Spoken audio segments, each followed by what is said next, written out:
હવે મને lady superstar ન કહો, દક્ષિણ ભારતીય સિનેમાની અભિનેત્રીની ચાહકોને અપીલ.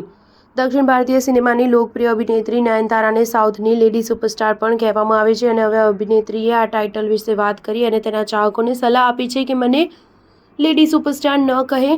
નયનતારાએ કહ્યું કે સિદ્ધિઓ અને સન્માન અમૂલ્ય છે, પરંતુ તે કેટલીકવાર એવી છબી બનાવે છે જે કલાકારોને તેમના નામથી વિચલિત કરે છે. નયનતારાએ તેને આપવામાં આવેલા લેડી સુપરસ્ટારના વિરોધને છોડવાની જાહેરાત કરી છે. શ્રી રામ રાજ્યમ, અનામિકા, ચંદ્રમુખી, ગજની અને જવાન જેવી ફિલ્મો માટે જાણીતી નયનતારાએ ચાહકો, ફિલ્મ જગતના લોકો અને મીડિયા માટે એક નિવેદનમાં જાહેરાત કરી હતી. નિવેદનમાં તેણે લખ્યું કે તમારામાંથી ઘણાએ મને લેડી સુપરસ્ટાર કહી છે. તમારા અપાર પ્રેમને કારણે મને આ બિરુદ મળ્યું છે. મને આવા મૂલ્યવાન ખિતાબથી સન્માનિત કરવા બદલ હું આપ સૌને ખૂબ ખૂબ આભારી છું. જો કે હું તમને બધાને નમ્ર વિનંતી કરું છું કે મને નયનતારા કહીને બોલાવશો.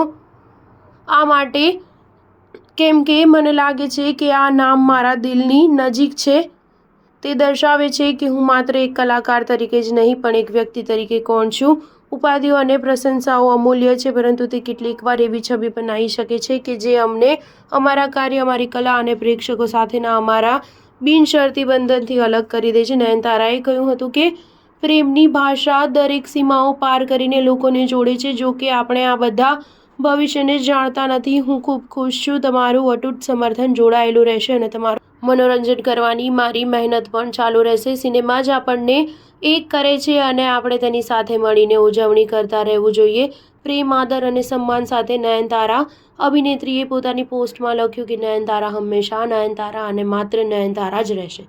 સ્ટાર ન્યૂઝ 7 હંમેશા સચ્ચાઈની સાથે.